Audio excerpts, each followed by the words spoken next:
We didn't count fully, but they thought around 15 on the outside and maybe 10 to 15 on the inside. It's tough, but do you feel that in a certain way you were lucky that it was not worse than that? Yeah, I guess, I mean, could have lost their whole rack of teeth, but other than that, I don't really know how it would be lucky. The video you put out, Mike, I mean, it's not typically yourself weigh into many things publicly. Like, why did you feel it was important?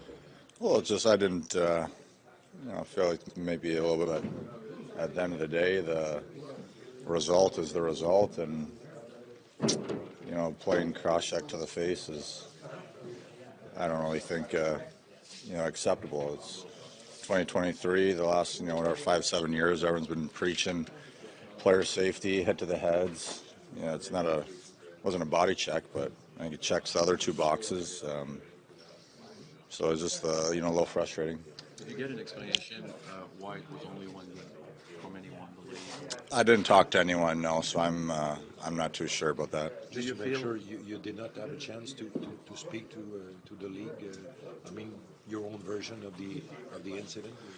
No, I think it, probably would have been better off if, they made my story a little bit, but that's not my decisions to make.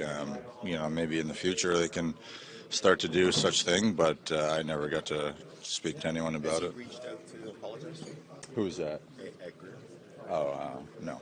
Do you believe, like you mentioned, it's a cross check to the face? It's one of the hardest or cheapest things you can do to open it. Do you feel like the PA in a point should be involved a little bit more? Say, you know what, it should be an automatic 3 games. And do you feel like players will be against an automatic 3 games if you cross-check someone in the face like that? I think they have kind of their disciplinary charts, like, this is that. But, I mean, Skinner did the same thing this year. He got 3 games. So, one just, to me, doesn't really make much sense, but that's my point of view. Do you think that the league rely a little bit too much on players' rule on the ice?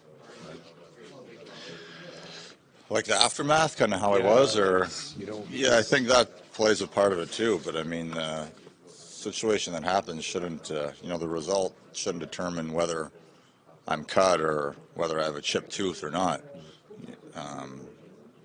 The play is the play. Like, if I didn't get cut, is that not a suspension? Like, it shouldn't really determine whether, if I don't come back in the game, does he get more games? Like, I could have stayed out, didn't have to come back.